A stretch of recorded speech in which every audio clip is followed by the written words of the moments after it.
मंगलमांगल्यम सर्वकल्याणकारकम प्रधानम सर्वधर्माणां जैनं जयतु शासनम, जैनं जयतु शासनम। सुनो भैया, एक दो लोग प्रक्षाल कर लो और अपने अर्घ शांति से चढ़ा लो भाई। क्या भगवान जी को छोड़ना नहीं, प्रक्षाल कर लो। हाँ, अरे आराम से आराम से आराम से आराम से आराम से एक जन कर लो, बस एक जन। हाँ, बोलिए शासन नायक महावीर भगवान की, गुरु नाम गुरु आचार्य ज्ञान सागर जी मुनि महाराज की, आचार्य गुरुवर विद्या सागर जी महाराज की।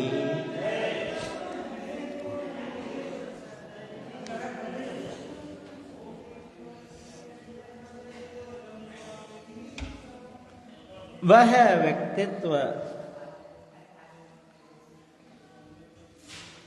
जो कि शांति को प्राप्त करता है, और शांति को वही व्यक्ति प्राप्त कर सकता है जो कषायों का समन करता है।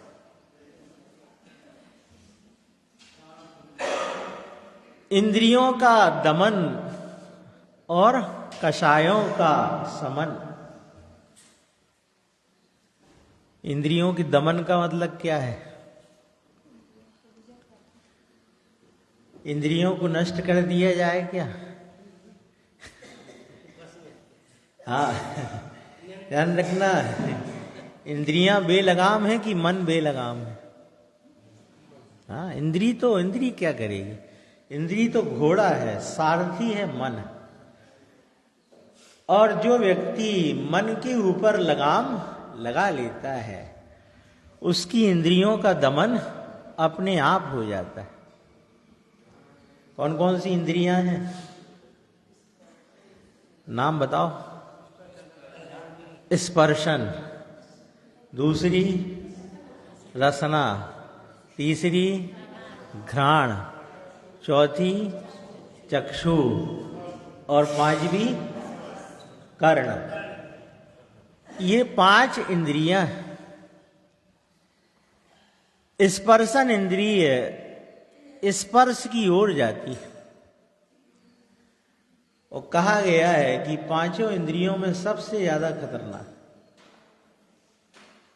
हाथी बेलगाम हो जाता है उस हथनी के चित्र को देख करके, और गड्ढे में समा जाता है। रसना इंद्री का लोलुपी वह मत्स्य जो है धीवर के कांटे में जाकर अपने कंठ को समर्पित कर देता है। घ्राणेन्द्री का लोलुपी भ्रमर संध्या में उस कमल के अंदर प्रविष्ट होता है, और ध्यान रखना भ्रमर की इतनी ताकत है कि लकड़ी में छेद कर सकता है, लेकिन वो गंध का इतना आसक्त हो जाता है कि मुलायम कमल के पत्तों को छेद करके बाहर रात्रि भर नहीं निकलता है। और प्रातः काल जब माली राजा को उस कमल को सौंपता है और मरा हुआ भ्रमर राजा देखकर विरक्त हो जाता है, लेकिन भ्रमर आसक्ति के कारण उस कमल में छेद नहीं करता है। जब एक एक इंद्रिय के वशीभूत व्यक्तियों की दुर्दशा हो रही है तो विचार करो जो व्यक्ति 5 इंद्रियों में आसक्त हैं। एक बार ऐसे ही हुआ, एक माली प्रतिदिन राजा की सैया पर फूल बिछाता था, और एक दिन जाकर सो गया, और जैसे ही सोया राजा आ गया। राजा ने देखा कि गुस्ताखी देखो इसकी कि माली होकर के मालिक बन गया और द्वारपाल से कहा इसको 10 कोड़े मारो। जितने कोड़े माली को पड़े उतने में माली उतने ही हर्षित हो रहा है।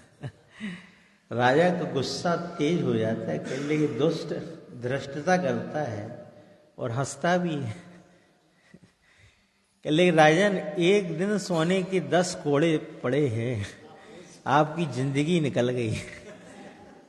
हंस इस बात पे रहा हूं, कितना पड़ेगा आपको। तो कहने का मतलब ये है, संसारी प्राणी भले ही इंद्रियों के विषयों के विषय में विचार नहीं करता है, लेकिन मोक्ष मार्गी निरंतर इस विषय में चिंतन करता रहता है कि यदि मेरी इंद्रियां बेलगाम हुई तो मेरी दुर्दशा क्या होगी। ध्यान रखना, तुम फिसल जाओ ये आश्चर्य नहीं है क्योंकि तुम फिसल ही रहे, लेकिन संभल के चलने वाला यदि फिसल जाए तो वहां पर बहुत अधिक नुकसान की संभावना रहती है। इंद्रियों का एक ऐसा क्षेत्र है कि जिसके विषय में मनुष्य को तो विचार करना ही चाहिए। अरे देवताओं के पास तो संयम की गंध भी नहीं है, वो तो विचार भी नहीं कर सकते संयम का। नर काया को सुरपति तरसे सो दुर्लभ प्राणी। ये मनुष्य की काया बहुत कठिनाई से प्राप्त होती है। शास्त्रों में आता है, काल अनंत निगोध मजार, तिर्यंच गति में तो हम अनंत काल तक रहे। नरक जाना भी कठिन नहीं है और यहां तक देव पर्याय प्राप्त करना भी कठिन नहीं है, लेकिन मनुष्य की पर्याय को प्राप्त करना और प्राप्त करने के बाद उसको असंयम में खो देना, ये निश्चित रूप से उस व्यक्ति ने इस पर्याय की कीमत नहीं समझी। इस पर्याय की सबसे बड़ी कीमत है कि तुम अपने जीवन को संयमित बनाओ, तुम अपने जीवन को ऊर्ध्वगामी बनाओ। जैसे कि शांतिनाथ भगवान हमारे सामने खड़े हैं। कब से खड़े हैं? क्या उनके पैरों में दर्द नहीं होएगा?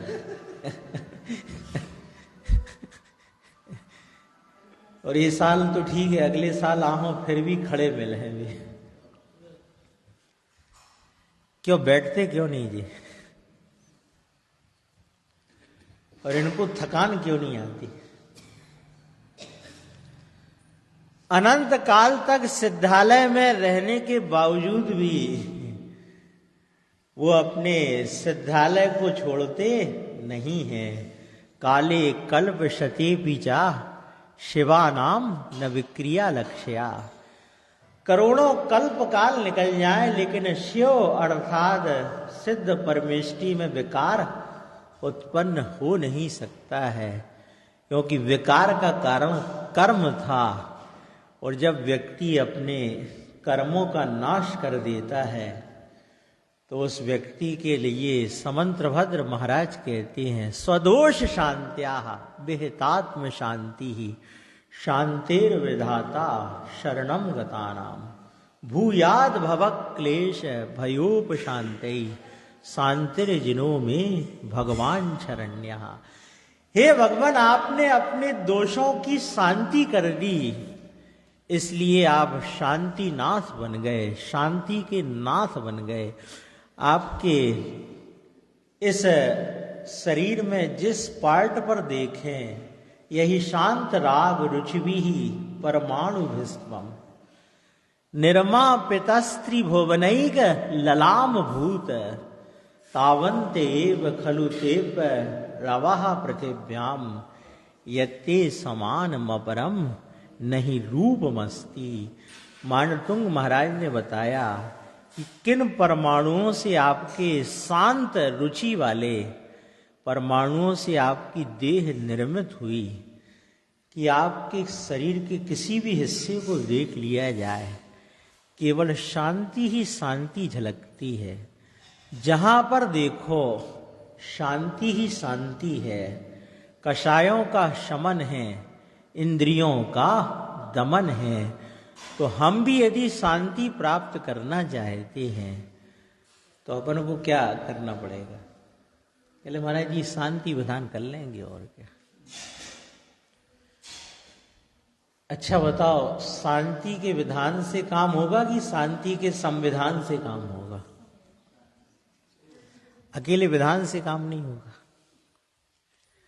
विधान में तो स्वाहा स्वाहा स्वाहा सिद्ध चक्र होता है। कभी हुआ यहां पर हुआ था। जब 1024 सर्ग चढ़ते हैं तो एक ही आवाज आती है। कौन सी आवाज आती है? स्वाहा स्वाहा। और घर में अपन जाते हैं तो लोग पूछते क्या करे आए, कह ले स्वाहा।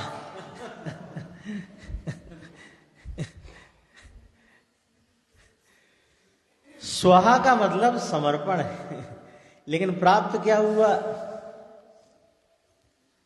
तो कहना पड़ता है शांति मिली, शांति मिली। इस स्थान पर स्वाहा किया तो भी शांति मिली और उस स्थान से कुछ प्राप्त किया तो भी अशांति मिली। यहां पर त्याग करने पर भी शांति मिलती है और दूसरे स्थान में प्राप्त करने पर भी अशांति मिलती है। तो विधान का सबसे बड़ा संविधान है कि वीतरागता के क्षेत्र में जो समर्पण किया जाता है वो समर्पण हमें अद्भुत शांति को प्राप्त कराता है। हम मुनिराजों को देखते हैं, शरीर के ऊपर एक धागा भी नहीं है।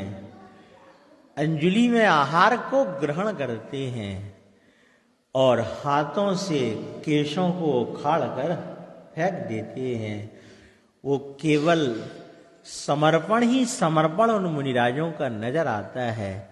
लेकिन जब उन मुनिराजों के दर्शन करते हैं तो कहते हैं अब काल लब्धि बलते दयाल, तुम दर्शन पायो भयो खुशाल। मन शांत भयो मिटी सकल द्वंद, चाख्यो स्वातम रस दुख निकंद। आज हमारी काल लब्धि आ गई कि आप जैसे महापुरुष का दर्शन हमें प्राप्त हुआ और उस दर्शन को प्राप्त करने से आज मन शांत हो गया, शांत हो गया। इसलिए हम परिग्रह की उपासना बिल्कुल ना करें, आवश्यकता के अनुसार परिग्रह का संग्रह करें, लेकिन परिग्रह छोड़ने की भी एक भावना अपने जीवन में जरूर बना करके रखें कि जब भी हमारी भी काल लब्धि आएगी हम भी इस परिग्रह को छोड़ करके और तीर्थंकरों के पथ पर अग्रसर होंगे। इन्हीं पवित्र भावनाओं के साथ बोलिए महावीर भगवान की जा। वाणी के ज्ञान दे सुजय लोकालोक, सो वाणी मस्तक धरूं सदा देत हूँ रोग।